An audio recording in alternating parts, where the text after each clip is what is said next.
Hello everyone, my name is Shannon Park, and today I'll be discussing how to utilize recipe demonstrations. This podcast is brought to you by SDSU Extension. The learning objectives for this presentation is to give you ideas and tips on designing and implementing recipe demonstrations for all types of audiences. Sustainable food systems is an integrated system of plant and animal production practices that meet America's needs for food and enhances the natural resources that food growing depends upon. The system involves the production of plants and animals and then distributing them to the locals, which are then prepared and consumed by the public.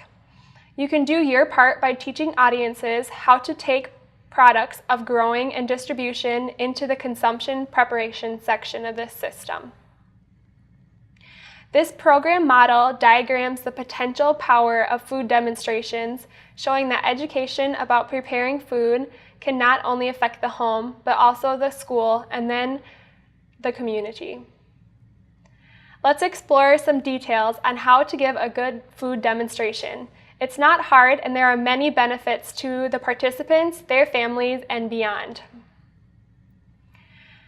Some keys to present a good food demonstration are to first know what you want to accomplish, set some objectives for the demonstration, and direct examples toward them.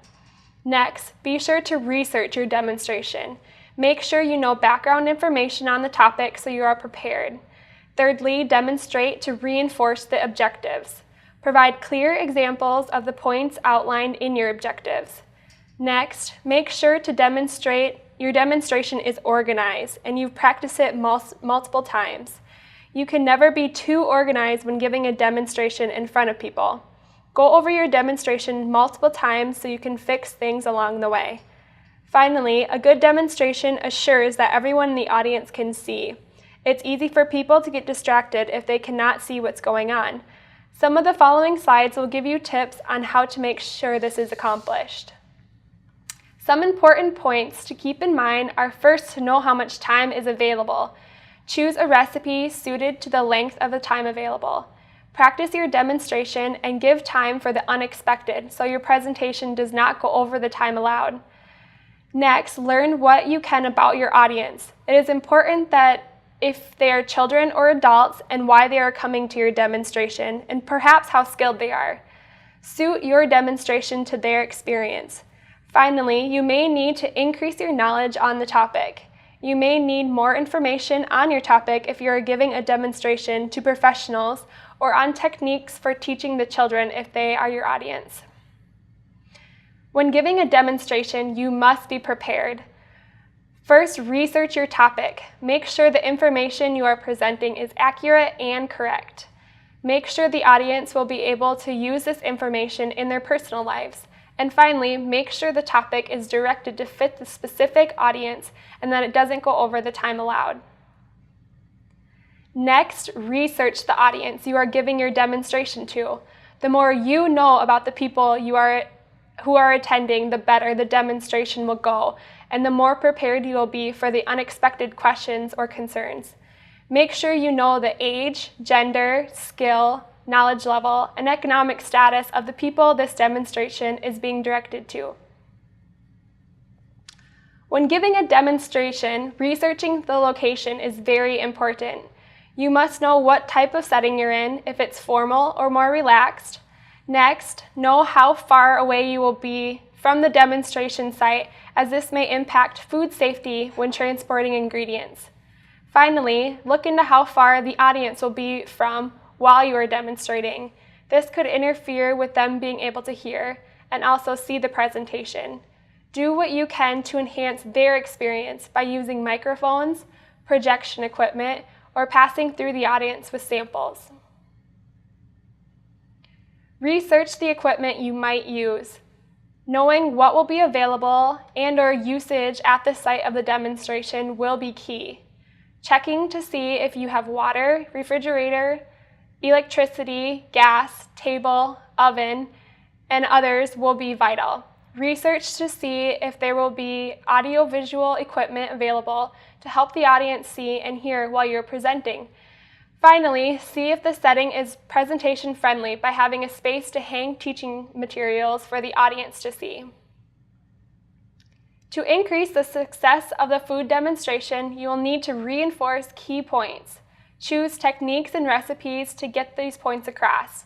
For example, if you're teaching the audience on correctly measuring ingredients, don't pre-measure the ingredients beforehand. Keep the demonstration simple. A complicated recipe or technique may confuse the audience and they will leave without learning all that they might have. It will be difficult to demonstrate a multiple-step process. The food is key in a demonstration. It should be visually appealing and taste and smell great. Make sure to show the finished product at the end of the demonstration. It should be colorful and garnished so it looks more appealing. Let the audience sample the product if at all possible. Be an example during your demonstration. Make sure to show safe food handling behavior and demonstrate good nutritional choices. Show good posture, speak clearly and slowly, use good grammar, and try and avoid nervous twitches or habits. Also, instructions on how to eat or sample the product is always helpful. How you present yourself in a demonstration is just as important. Make sure you look professional, comfortable, neat, and clean. Have natural and clean fingernails so you can't contaminate the product. Have a fresh look with quiet makeup and little or no jewelry. If touching the food, have disposable gloves available. Wear a clean and pressed apron during the demonstration. Organize training materials to demonstrate the concepts you wish to convey. Decide the techniques that you want to show and then organize the recipe and steps to illustrate. You can vary the presentation by having certain steps done ahead of time, preparing ingredients in stages, or by completing the recipe all at once. Make sure your audience is aware of what's going on at all times. Organize yourself by making a list of the items needed to perform the food demonstration, such as equipment and supplies. Make notes and handouts for yourself. Make notes on the foods you need and any preparation step you need to do ahead of time. Make sure your food items are organized in advance. Buy food the day before the training so you know you have everything. Always consider the food safety factor as you store ingredients, pre-prepared ingredients, and transport to the site. Some things that are often forgotten but are important are pot holders, timers, spoons and knives, cutting board, serving equipment, extension cord and adapters, appliance cords, sampling utensils such as plates and cups, tablecloths, trays, and paper towels. Put these items on a list for your equipment. Being over-prepared is definitely better than under-prepared. Be prepared by knowing how to use all of the equipment. Share tips for use if you have them. Determine beforehand if the audience will have access to the same equipment at home or suggest different substitutions if they do not.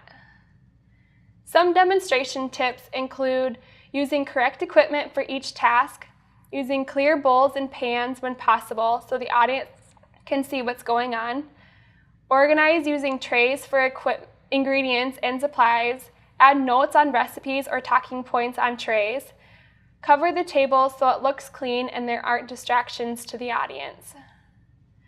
A few more tips to use for your demonstration to look more professional include scraping the bowls and pans with rubber scrapers to make sure you're cleaning the bowl and the rubber will be a lot quieter than metal. Next, remove any extra pieces of equipment and food as you finish with them so the table isn't cluttered. Put dirty equipment immediately on a tray and out of the way. Keep the table clean and clear so it's not hard for the audience to see. Just an FYI, wooden spoons are quieter than metal. A damp cloth under the bowls holds them steady and cuts down on noise. To improve viewing of ingredients in bowls and pans, hold the bowls from the bottom and tip to show the audience, but be careful not to spill. Don't talk while noisy equipment is being ran because it'll be hard for the audience to hear. If you do spill, clean up quickly and don't use the product which could be contaminated. Make sure to tilt the pan lids on hot foods away from your face to avoid getting steam in your face. Place lids upside down on the table if you are setting them down. Having a waste bucket underneath the table is important for throwing any product you won't use, packaging, or paper towels away. And finally, make sure at the end you show the finished product so the audience knows what it looks like. Make sure to double check and then triple check everything associated with your demonstration. Check everything while you're practicing your demonstration, before you leave to go to your demonstration, and then before your demonstration begins. You can never be too prepared. Make sure you practice exactly what you want the performance to be. Practice good posture, grammar, vocabulary, and facial expressions, so you do them the same the day of your demonstration. It is very important that everyone can see during your demonstration. Tilting bowls and pans when having a small group come up close to see are good ideas. Having posters or visuals, such as pictures on a PowerPoint of what is going on, will help. Or if possible, have a camera connected to the monitor so the audience can see what's going on at all times.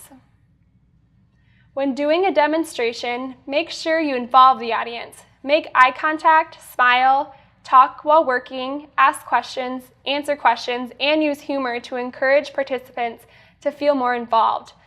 Ask for help from them with timing, following recipes, and distributing handouts. An important concept to understand is to expect the unexpected while presenting to an audience.